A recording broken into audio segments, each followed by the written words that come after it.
Today, we're talking about the number one mistake that people make when they use a financial advisor.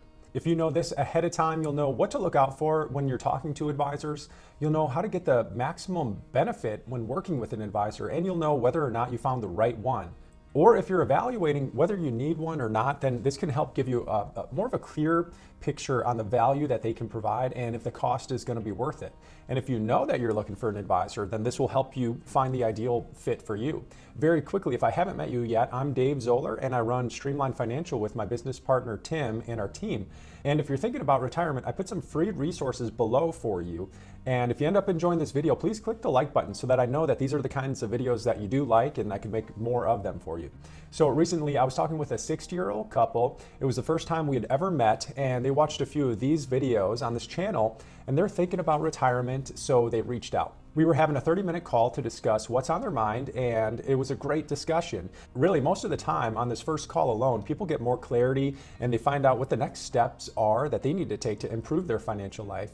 But at the end of the call, I asked them, so how are you feeling? And they were quite honest, and they told me, well, to be honest, we're kind of embarrassed that we haven't been paying closer attention to our financial life or our plan for retirement. They had over $1 million saved, but the husband felt like he was making the wrong decisions when it came to retirement. And there were a few decisions where he let emotions take over and it negatively impacted the plan. As a side note for you, just be aware, every financial decision, you already know this, it's got a few parts. Two of those are, one, the financial decision, and then the other part is the emotional one. As you get closer to retirement though, that emotional part of money decisions, it's going to get stronger and stronger. So just something to be aware of as you get closer to that retirement date. So there was some embarrassment for that reason, and then also some embarrassment because they felt like they should know more about the financial world. Whether it was the main risks that they need to plan for, or the different types of investments they should have, or the right withdrawal strategy, they just didn't understand it all. And as I'm thinking about this, there's actually another major mistake that people make when they're choosing or talking with an advisor. So I'll share that in this video as well. So anyways, they were embarrassed because they felt like they didn't know as much about their money or about their retirement as they should be. And now that they were talking to financial experts, this was bringing up those feelings about embarrassment and a little bit of intimidation too. And this is common. Advisors know more about the financial world than most of their clients. That makes sense, but the clients often hand over control to those advisors to implement these strategies and plans, and then the clients are trusting that it's working out without ever really understanding the plans. A lot of people are okay with this, but I wouldn't recommend doing it. I recommend finding an advisor that's able to clearly communicate and simplify the plan so that you can actually understand it. So if you understand the investments and understand the plan, that'll give you more confidence that you're doing the right things and not just taking a blind trust approach. So that mistake again is feeling embarrassed or feeling ashamed or maybe intimidated when talking to advisors because you just don't know everything about your money. Now I'm going to give you what to say to advisors in the beginning of the relationship, or maybe if you already have one, so that you can remove that feeling of embarrassment if you have it. But first, instead, we just need to remember that this is your money, you've earned it, and now you're the steward of it, you're the manager of it. And it doesn't mean that you have to go to school and study the financial world all day. You can hire counsel to be the guide as well. But just remember to be confident because you're the CEO and you're just going to try to find a CFO, a chief financial officer. You're still the leader in your life. The CEO does trust the CFO with the financial part of the business, but it's up to the CFO to succinctly communicate these most important things and then have the discussions with the CEO too. So if you're interviewing advisors, go to the meeting feeling confident. It's your money, you're managing it.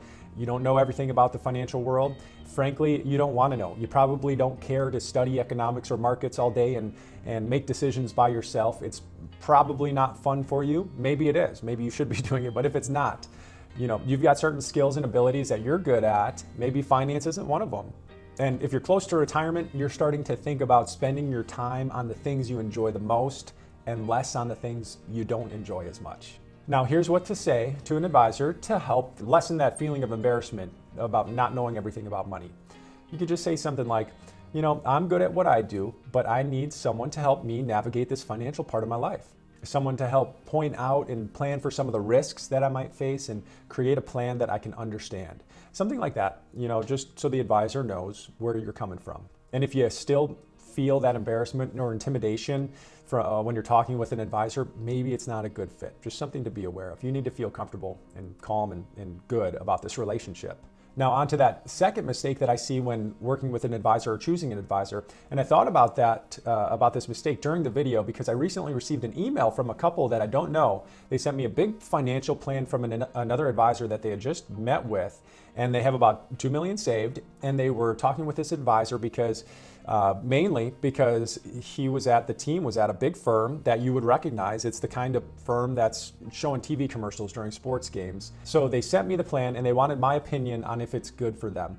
I looked through it and I noticed that it was 80% of the recommendations were to buy new insurance products and annuities, and the kind of insurance products where the advisor gets paid a pretty big commission on it. Now, if this was discussed with the clients and it was understood, then maybe it's the right fit for them. Maybe they know all about it, but when I told them, they were actually surprised. So they were moving forward because maybe they were feeling a little intimidated, and they had this big proposal that was hard to understand and it was complicated. So they were going with that trust approach. But when I asked them if they knew how the advisor got paid, they said they didn't know. So that second big mistake is just not knowing how your financial advisor gets paid. At Streamline, we work on a fee-only basis, not commissions, because we believe that that aligns with the best interests of our clients. And we don't want to be that travel agent that creates and sells a vacation plan. We actually prefer to be that tour guide that goes on the vacation with the clients. When you think about it, the financial industry is kind of like a foreign country where you don't speak the language. But a tour guide does speak that language, and he can help, or she can help, when there's a detour or when the bus gets a flat. They can take care of the problems or the things that pop up while you're on vacation because they're familiar with this area. That's kind of how we see it. And if you think you'd benefit from talking with a financial guide, please reach out to me or check out some of the free resources below. I hope that video was helpful for you. If it was, please like and subscribe, and so I know that these are the kinds of videos that you like, and then I'll see you in the next one.